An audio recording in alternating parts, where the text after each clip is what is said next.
Hello children, good morning. Hope you're all fine children. Okay, welcome back to school. We are stepping into the second term now. Okay. Hello children. I think you all have heard about the famous conqueror Napoleon. You have heard about him, no? So I'm going to tell you a story about him, a funny story, okay? Once Napoleon was attacked by bunnies. You know what are bunnies, children? Rabbits. Okay. So the emperor had requested that a rabbit hunt be arranged for himself and his men. His chief of staff set it up and had men around up, reportedly 3,000 rabbits for the occasion. When the rabbits were released from their cages, the hunt was ready to go.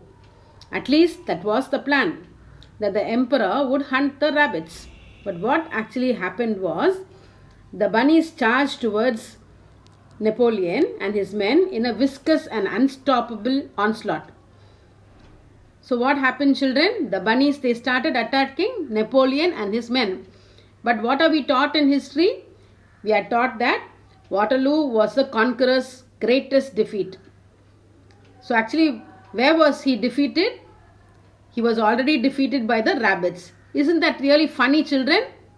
Bye. Today our lesson is about South Indian kingdoms, children. Okay, you have learnt about South Indian kingdoms in your lower classes, and now we are going to get a little more knowledge about the South Indian kingdoms. Okay, so by the early 7th century, synchronizing with Harsha's reign in the north, the far south had come under the control of the Pallava kings of Kanchipuram. All of you know where Kanchipuram is, no? Some of you would have also gone to Kanchipuram. Okay, so the Pallava kings, they ruled from Kanchipuram. And the Pallava sovereignty included the domains of the Cholas and the Pandyas also. So the central and the eastern Deccan, it came under the control of the Rashtrakutas. Okay, you have learned about all of them before, no? So now we are going to learn about the Pallavas in detail. The Pallava kings, they ruled around the trade centers of Kanchipuram in the southeast coast of India. So you already know that Kanchipuram is a trade center. So Kanchipuram was well known to the Chinese and the Roman merchants. And so trade was flourishing with the Chinese and the Roman merchants.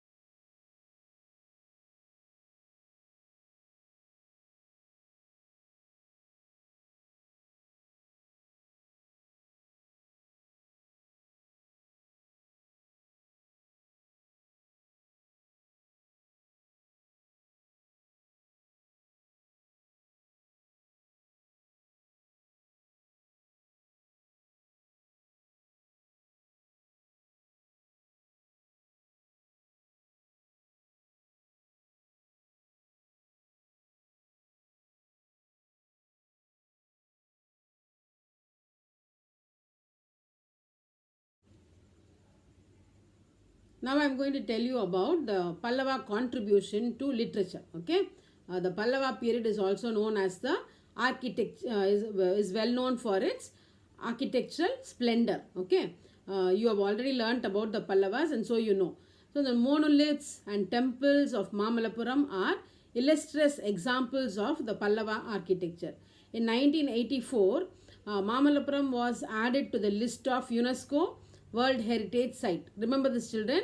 In the year 1984, Mamallapuram was added to the list of UNESCO World Heritage Sites. Okay. Now we are going to learn about the Pallava architecture. How Pallava architecture can be classified. There are three styles of the Pallava architecture. The first one is rock cut temples. Okay. These rock cut temples were of the Mahendra Varma style.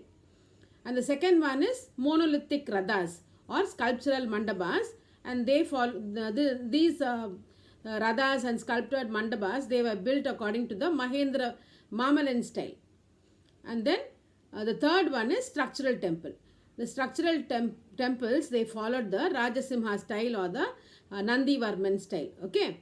So there were three types of Pallava architecture.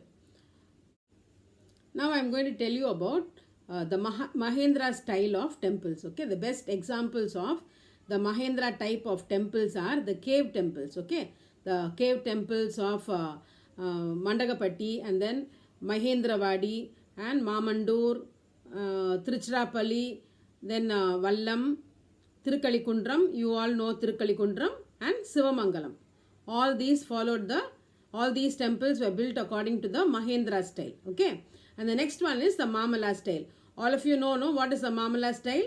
You have all seen Mahabalipuram, and the examples of this are the 5 Radhas. You have seen in Mahabalipuram. They are popularly called as the Panja Pandava Radhas. Okay, now each Radha has been made out of a single rock, and that is why it is called as monolithic. Okay, it followed the monolithic style. It was carved out of a single rock. And some more examples of the Mamala style is the Mahisha Suramandini Mandabam and the Tirumurti Mandabam, the Varamaha Mandagam, and the Open Art Gallery. Okay, this Open Art Gallery is most important among the Mamala style of architecture, because in the Open Art Gallery we can see several miniature sculptures such as the monkey seeing lice for its daughter, and then we can see elephants of huge size and the figures of an aesthetic cat, and then the fall of river Ganga from the head of Lord Shiva, and also we can see the Arjuna's penance. All these are notable in the Open Art Gallery, and many foreigners have visited this and they have appreciated this Open Art Gallery. Now children, I already told you, the third example is structural temples, and 2 kings were famous for building these structural type of temples. Okay, the first king was Rajasimha. Narasimha Varman II was also called as Rajasimha, I told you, and the other one is Nandivarma. Okay, now this Narasimha II, he constructed structural temples using stone blocks, and he did not use any mortar to cut these rocks. He used only soft rocks to build these temples. Okay, and the Kailashanatha temple in Kanjipuram is an example of this. And this Nandivarma, King Nandivarma, he built temple out of his style, and an example for this is the Vaikunta Perumal temple, which is also in Kanjipuram. That is all about the temples, children, the 3 styles of temples.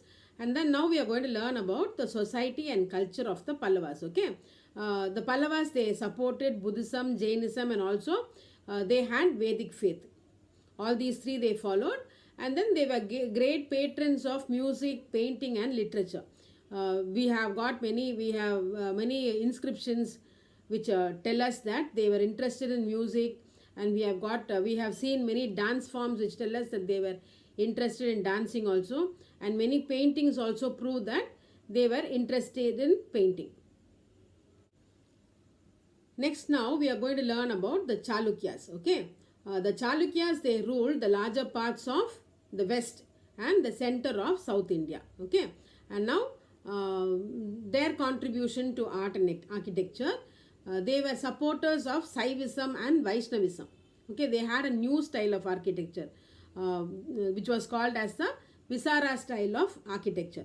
This Visara style is nothing but the North Indian style and the South Indian style, which is combined together, and they built a number of rock temples using this style. Okay, and the examples of this kind of rock cut temples are the Virapaksha temple in Karnataka, and then the Mallikarjuna temple, which is in Kumivatti, and the Vishnu temple at Badami, and the Mahadeva temple in Itagi. All these are examples of the Vesara style of architecture. Next, children, now I am going to tell you about the Rashtrakutas. Okay, now the Rashtrakutas, they not only ruled in the Deccan, but also they ruled over some parts of South India. Okay, the far parts of South India, and also in the Gangetic plains. They ruled from the 8th century to 10th century. They were of Kannada origin, and their mother tongue was Kannada. So when we talk about their contribution to literature, there were many poets in their courts who wrote many poems using the Kannada language, and the Kannada language flourished during their period. And they also say that there were three gems in their court who were very famous in writing literature, namely Pamba, Sri Ponni, and Rana. Okay, the art and architecture of the Rashtrakutas can be found there. Okay, it can be found in the Ellora and the Elephanta caves. You would have heard about Ellora paintings, no?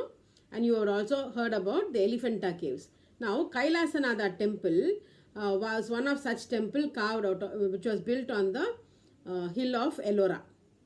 And this temple, it has the resemblance to the shore temple of Mamalapuram. Okay, and it portrays the Dravidian style of building. So, this Kailasanada temple, it resembles the shore temple of Mamalapuram. Remember this, children. Now I am going to tell you about the Elephanta Island. Okay, Elephanta Island is an island near Mumbai. So where is Elephanta Island situated? It is an island near Mumbai. Okay, the Portuguese named this island as Elephanta after seeing huge elephants. Okay, there were carvings of huge elephants found in this island. So the Portuguese came and they named it as an Elephanta island. Okay, the cave temple of the Elephanta has got a three-faced icon of image of Shiva. Okay, and then there were Dwarapalagas at the entrance of the temple. These Dwarapalagas, they stand as watch guards in that temple. Okay, children, and that is all for the lesson, children, today. So we have learnt about the kingdoms of South India, the art and architecture of all the South Indian kings. Okay, remember, I hope you enjoyed the lesson, children. Thank you and bye.